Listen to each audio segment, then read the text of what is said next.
Rekli smo da ćemo da listamo štampu, a već ste navikli da to ne radimo sami, nego uvijek tražimo pomoć. Ovog jutra Vladislav Dajković sa nama. Vladislave, dobro ti jutro. Hvala, dobro jutro i vama i hvala na pozivu i srećan rad. Zdravo bio.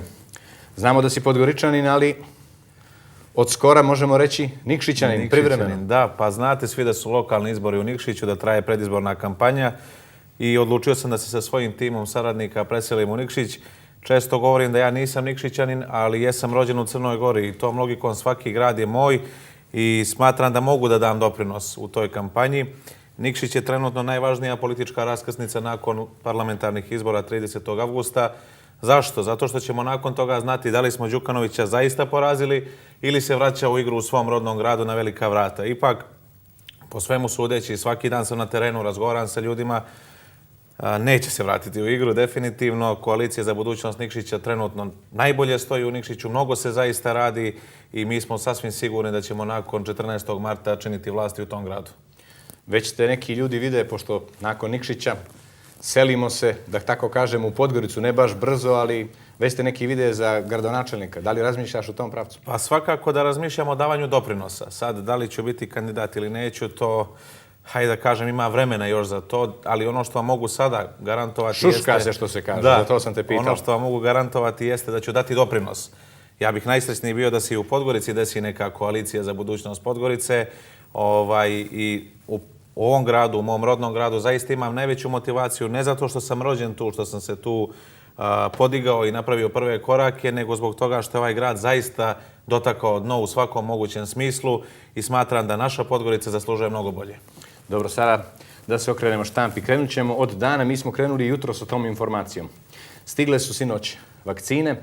Dan u naslovu kaže epidemiju gasi vakcinisanje 80% stanovništva. Jesmo li bar napravili taj prvi korak zahvaljujući donaciji Srbije? Prvi korak je svakako napravljen i ja od srca kao građanin Crne Gore zahvaljujem bratskoj Srbiji na toj pomoći i moram da kažem, ljutio se neko ili ne, te vakcine nisu stigle ni od NATO saveza, ni od Evropske unije, stigle su iz naše Srbije, iz zemlje čijeg smo ambasadora nažalost protjerali, iz zemlje čijim građanima su naša vrata bila zatvorena mjesecima. Dakle, zaista hvala Republici Srbiji, hvala i predsjedniku Srbije i vladi Srbije na tim vakcinama. I možda neko misli da 2000 vakcina nije dovoljna mjera da bi se naši građani zaštitili, ali jeste dovoljno da se makar zaštite oni ljekari koji su u prvoj liniji fronta. Da. Još nešto što je obilježilo jučerašnji dan, evo i jutrošnje jutro. Zaključali su nadležni ugostiteljske objekte. Nismo se pridržavali svi skupa, ne ugostitelji, nego svi skupa. To znamo, doveli smo opet neke brojke koje nas brinu. Koliko se ti pridržavaš i kako gledaš ugostitelji? Jesmo svi ugroženi na neki način, ali oni su tu negdje na prvom udaru. Jesu i oni su definitivno najranjivija kategorija u ekonomskom smislu. Kao što vidite, sve državne firme rade, sva privatna preduzeća rade bez ikakvih problema, ali ugostitelji ne rade. A zašto je to tako, ja ne znam. Naročito ako imamo u vidu da rade recimo veliki trgovinski lanci, ako u jednoj prodavnici ima 100 do 200 kupaca, zašto ne može da bude 20 ili 30 ljudi u kafićima? To je pitanje za nadležne, ali definitivno smatram da država mora mnogo više da uradi kako bi se ti ljudi makar elementarno materijalno obezbedili. Evo recimo jedan primjer.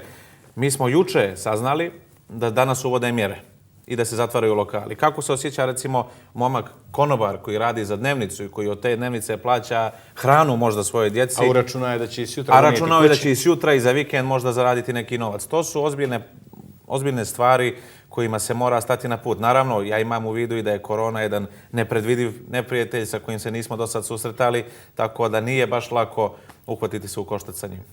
Dobro, malo ćemo sad na neke, da kažemo, ozbiljne teme koje su nas ozbiljno koštale. Nova dokumenta iz afere Abu Dhabi, naslovnica nezavisnog dnevnika Vijesti. Prva banka ocijenila nezakonitim, CBCG odobrila. Inače o aferi. Pa to su... Šta misliš, jesmo li baš podstakli sjever onako? Jesmo li potrebili te pare kako je trebalo? Ali znate o čemu se radi? Mi godinama pa i decenijama unazad slušamo o aferama. I od afere prisluškivanja, sjetimo se, pa afere Prve banke, afere Telekom, afere Limenka. I stalno slušamo neke milione eura koji su pronevjereni iz naših džepova, a da niko za to nije odgovarao. I to se dešava i zadnjih sedmica. Ljudi budu privedeni na razgovor, stave im ozbiljne optužbe na njihov račun i posle dan, dva ih puste da se brane za slobode. Ako mislimo tako da se obračunavamo sa kriminalom, mislim da nećemo daleko dogurati. Ostaćemo na sportskom ribolovu, što neki kažu. Pa tako je, uhvati, poljubi i pusti. To su nevjerojatne i nedopustive stvari. Prva banka, odnosno Abu Dhabi fond, to je samo jedna kap u moru od svih afera koje smo gledali zadnjih mjeseci, zadnjih godina, a ovaj je sad trenutno najaktualniji. Ali ajde da vidimo hoće li nešto stvarno biti, kakav će biti epilog, hoće li biti moguće da se neko poput Petra Ivanovića, bivšeg ministra, za jedan dan provoza kroz 7-8 kontinenata i da ga prozovu Petar Pan, jer znate da je ovaj Petar Pan onako lebdio. Bilo je nelogičnosti raznih. Bilo je, ali koliko vidim za sada niko nije odgovarao i to je nešto što me jako brine.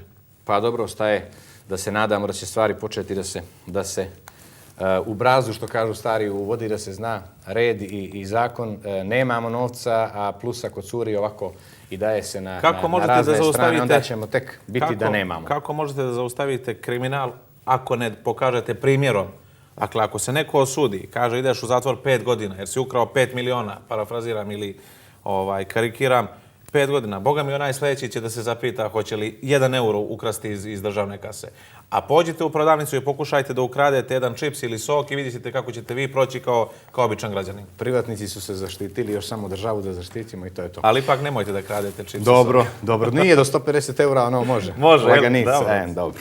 Šalimo se naravno, da ne bude da šaljemo neke pogrešne poruke. Srpska pravoslavna crkva danas bira patrijarha, a ukoliko sinod nastavi sa radom, možda i mi u Crnoj Gori dobijemo novog mitropolita. Da, vi znate i naravno gledaoci znaju da je naša Srpska pravoslavna crkva pretrpjela ozbiljne udarce u ovoj godini. Prvo je počelo sa pokušajem otimanja naših svetinja, a završilo se sa tragičnim ishodom da smo ostali i bez mitropolita i bez patrijarha.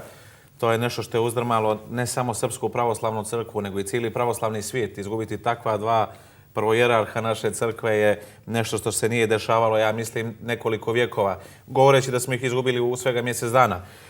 Zaista, hajde da kažem ovako kao vjernik, kao mali dio naše crkve, želim sreću na današnjem izboru da sve protekne kako treba i da i cijeli srpski narod dobije patrijarha, ali i da mi dobijemo u Crnoj Gori našeg mitropolita, jer vi znate šta znači mitropolit u Crnoj Gori, da je to jedna kategorija koja mnogo nadilazi i politički život i svaki drugi. To je jednostavno neka duhovna vertikala koju mi slijedimo i koju ćemo slijediti u budućnosti.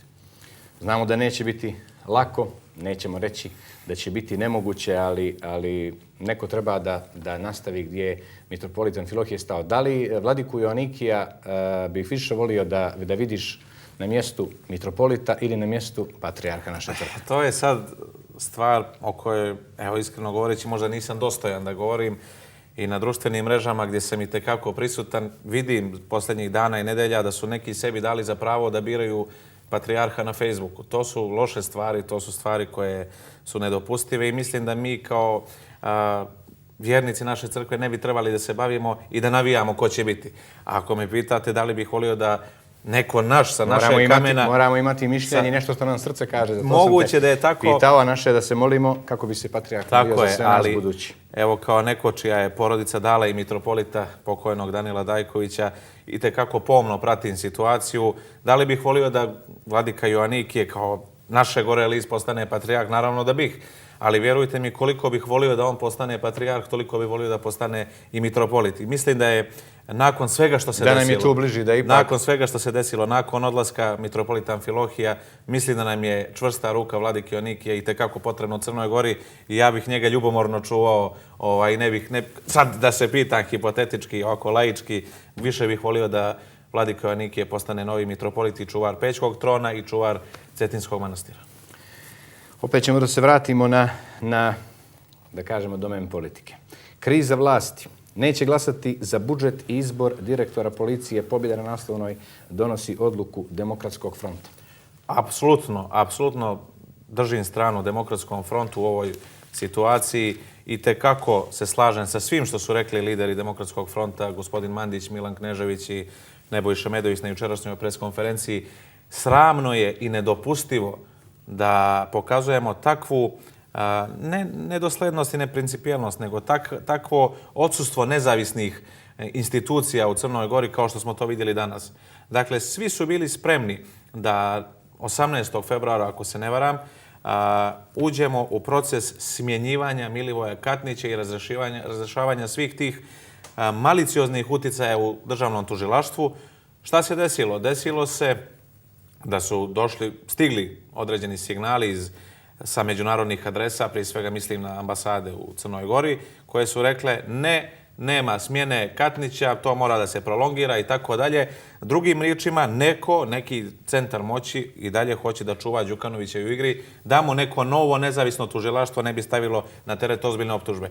Dakle, naše pojedine političke partije koje čine dio većine u parlamentu su pokazali ozbiljnu snishodljivost. Čine većinu većine, otprilike. Pa boga mi većinu većine čini Demokratski front sa svojih... Na to sam i mislio. Da, tačno. Eto, dobro ste rekli. Ja smatram da je to loše i mislim da je to najbolji pokazatelj da Crna Gora zapravo nije nezavisna država i mislim da se pojedini zvaničnici nove vlasti ponašaju kao mikrofon ambasada i mislim da je to loše. Mi moramo da pokažemo odlučnost. Ako smo pokazivali odlučnost prsa i zube mnogo većim neprijateljima kroz našu istoriju, vala možemo i nekom činovniku američke ambasade koga mogu da imenujem, ali ipak neću, ajde da ne bude da pravim problem bilo kome. Mislim da su to nedopustive stvari i mislim da su gospodin Mandić i Knežević potpuno u pravu za sve što su rekli na jučerašnjoj preskonferenciji. Dakle, treba da sarađujemo i sa Evropom i sa svijetom, ali ipak malo i da svojom glavom nešto pomislimo. Ali ipak moramo da, ako smatramo da je gospodin Katnić radio loš posao, a mislim da to zna i moja baba u Tomaševu kod Bijelog polja da je on loš posao radio, kamoli neko ko može više... U Vraneškoj dolini neko ko više prati politiku, onda, boga mi, mislim da je vrijeme da se Milivoj Katnić smijeni, pa to što pričaju Amerikanci neka primjene tamo. Vidjeli smo svi što se dešavalo u Vašingtonu, kako su upadali sa onim rogovima na glavi, kako su pucali na policiju, pa neka se oni bave svojim dvorištem, a mi ćemo našim. Dobro, ajmo sad na neke malo ljepše teme. Dan donosi u dodatku za kulturu jedan lijep, zanimljiv intervju sa Egošem Markovićem, rediteljem. Da li u ovom vremenu korone ti nedostaje nešto od sadržaja kada je kultura u pitanju? Sad ću vam reći, nedostaje mi nešto za što sam siguran da i vama nedostaje. Nedostaje starijoj generaciji Podgoričana, a i nama mlađoj. Nedostaje mi kinokultura. Nedostaje mi taj autentični duh stare Podgorice. Nedostaju mi sve te stvari koje je vihor vremena odnio odavde. Ako pričamo o kulturi, pričamo o pozorištu, pričamo o bioskopu, apsolutno je da mi u doba korone nedostaje pozorište. Ja nisam sad neki pretjerano sofisticirani tip koji je išao redovno svaki dan u pozorište, ali jesam znao da pođem. I to mi je zaista bio praznik onako da pođem, da promijenim malo svakodnevicu, ali mi nedostaje i bioskop. A kad kažem bioskop, mislim na pravi bioskop, ne mislim na ovaj u Delta City-u. Zašto? Zato što Cineplex i Delta City drže jedan monopol, čvrst bioskop u koji ne možete da pođete sa djevojkom, sa prijateljima, a da nemate 50 € u džepu. To su neke nedopustive stvari. Podgorici je potreban bioskop. Gradski bioskop. Simboli novog vremena, a nekako smo uništili simbole onog starog vremena, one lijepe pitome Podgorice, što ja kažem, ali eto, moramo, barem mi koji smo stvarno Podgoričani, što volimo reći staro Podgoričani, da barem pamtimo, da barem nešto od toga, od onog druženja pa do nekih običaja naših i nekih meraka da nešto zadržimo. Ako iko poznaje duh stare Podgorice, poznajte vi.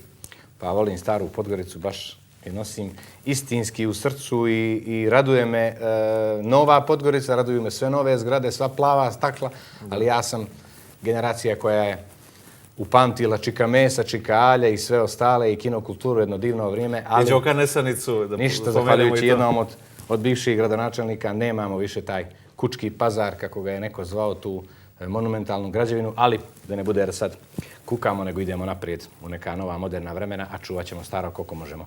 Da ti se zahvalim i da ti poželim da imaš što manje hapšenja, jer na dobrom si putu da uđeš u Guinnessovu knjigu rekorda. Pa jesam, vjerovali ili ne, sad evo kako sam aktivan u toj predizbornoj kampanji u Nikšiću kroz koaliciju za budućnost Nikšića, svaki drugi ili treći dan sam u stanici policije i prije neki dan sam pošao sa flašom rakije I iznenadili su se i kažu zašto? Pa rekao, ja vas gledam češće nego porodicu i prijatelji. A kad neko gledam toliko često, ne mogu da pođem baš praznih ruku. Naravno, kad idem iz stanice policije kući, oni meni obavezno spakuju jedan poklon u vidu krivične prijave i tako volimo Imaš onih plavih kovertica. Imam plavi koverti, mogao bi da pravim... Negdje si skoro izbacio sliku. Da pravim mozaik. Ali dobro, sve to ide u rok službe. Sve su to stvari koje su svojstvene mladosti, koje su svojstvene borbi za slobodu. Mi se danas ne borimo sa mačevima i s puškama, borimo se riječju, istinom, satirom, bilo kakvim drugim radom. I zaključujem bih sa ovom temom. Nikšić je trenutno najvažnije političko pitanje. U Nikšiću se danas odlučuje i budućnost Crne Gore, ali i budućnost Podgorice. Ja često kažem, kakvi budemo 14. marta u Nikšiću, takvi ćemo biti i sutra u Podgorici i zbog toga, znajući koliko je gledan vaš jutarnji program, želim da pošaljem i poruku ljudima koji žive u Nikšiću. Dosta je bilo ubijanja tog grada, naročito u ekonomskom smislu. Samo jedan podatak. Nikšićka željezara je nekada zapošljavala 7300 radnika. Dakle, 7300 porodica se hranilo iz te fabrike. Danas tamo radi 200-300 ljudi. Ostale fabrike da ne spominjem. Iako je Đukanović tako uništio svoj rodni grad, pa zamislite šta je onda uradio u drugim gradovima. Dakle, 14. marta imate izbor Koalicije za budućnost Nikšića. Dobro, mi želimo pod broj 1 da sve protekne onako kako treba, s anđelima što kažu stari i onda ono sportski. Neka pobijedi najbolji, narod najbolje zna.